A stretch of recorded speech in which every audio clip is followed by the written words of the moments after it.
Welcome to Layman's Carpentry. I'm Dan. You're going to be the host of this channel.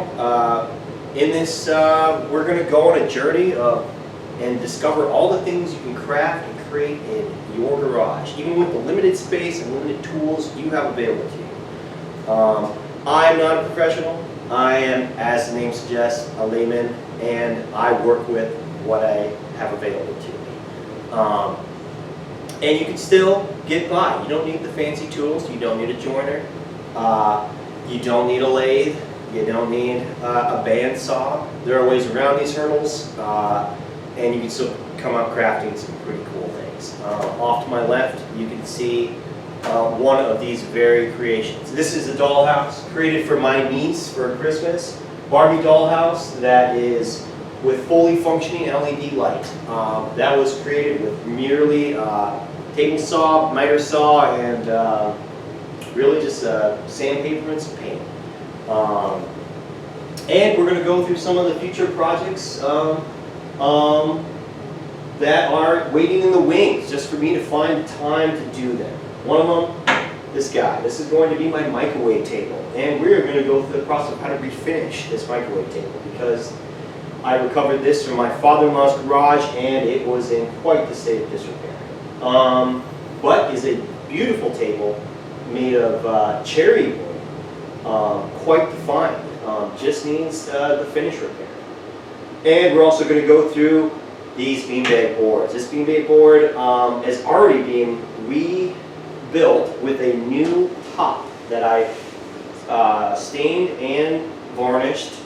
But the frame is still the original frame, which is in a state of complete disrepair. And functional, but it's not very good. So we are going to be prying that off of there and putting on a new frame for this beanbag board. You also know that there in the Midwest, we call this game beanbag, not cornhole. I know it's kind of a distinction without a difference, but I don't know, we're stubborn. And this is actually, I decided to include this. This is just the start of my woodworking journey is right here. This was a creation from my middle school days. No memory of making this, but it does have my name on the back, so I must have. But this is a beautiful little board that I have been utilizing. Tools. Let's talk tools. What do you need to really start out in the workshop? Table saw. I don't think there's any way around this. You will need a small table saw. I'm actually borrowing my brother-in-law's. You'll probably find many people in your family that have a table saw that are not using them actively. If you can find that person, ask them to borrow it. That is one tool that you can have and don't have to pay for it. The whole goal of this channel is how do you make these things without spending a bunch of money on expensive tools. Other things you're going to need, almost certainly one of those is going to be a miter saw. You can see my miter saw to the right here. I don't know any other way around that. You can guess you could use a hand, you could potentially use a hand saw. You could use a circular saw, but you're just never going to get quite those precise cuts that sometimes you need with a lot of furniture. Especially if you're going to be making furniture, there's some very precise cuts you need to make. I don't think there's any way really around not having a miter saw of some sort. Other than that, you can, and basically with that and maybe some, your standard tools in your garage, a hand drill, that sort of thing. None of this stuff is beyond your capabilities. I do have one expensive piece of equipment that maybe a lot of people aren't going to have. That is the planer, the DeWalt manual automatic planer. But you don't need that. I only simply got that just so I could cut and utilize rough cut lumber. And really that is just to save some money over the long term. But you don't, like I said, you don't need to do that. And you can actually get by without that. You can actually still even process rough cut lumber, but you have to do it by hand, which is a lot more. Yeah, no, I'm excited to go on this journey together with you guys and kind of explore some of the mini projects that I've been working on now, worked on in the past, and kind of want to do into the future. We can go one of these videos. I'm going to go through my whole kitchen remodel that I did. I did almost all of the work myself. We can go through some of the hurdles I tackled and the challenges I faced during that project. We can go through the dog door I installed in my wall for my lovely assistant Luna, who is now passed out on my floor.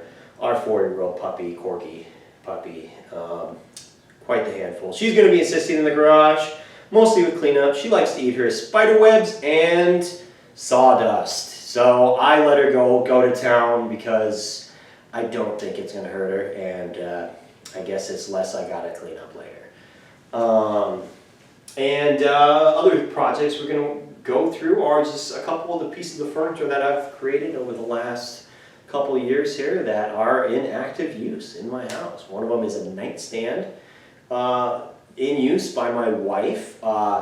It is a replica of Serena and Lily. Serena and Lily are the bane of all husbands in the world, I imagine. Serena and Lily have created a company with super overpriced furniture that for some reason all wives seem to gravitate towards. But you can create these yourself because actually Serena and Lily are very generous with the dimensions of all of their furniture. So I will show you that recreation. I'm going to be creating a duplicate one for that, for the other side of her bed at some point, and I might even create one for my room, who knows. And of course I made myself a TV stand, and I'm going to be showing you, that was actually my first piece of furniture that I created in my garage workshop, and so I'll be showing you guys that. But yeah, I'm excited for this journey, and welcome to the channel. Please hit subscribe. Also, I would love to direct you towards my best friend, Caleb, at Coop42. He is starting his channel as well, kind of an inspiration for me to do this video. And he has been building a chicken coop, an amazing chicken coop, teaching you how to hatch quail eggs, raise chickens, and regrettably he's been fighting a rat infestation, so he's going to be going through some of those videos. He's got quite a few of those videos on his channel too, how he is handling his rat infestation. I think as a byproduct of his chicken coop, I'm not entirely sure, but yeah, go over there, Coop42, make sure you subscribe to him as well. Other than that, welcome to the channel, and looking forward to going on this journey with you guys.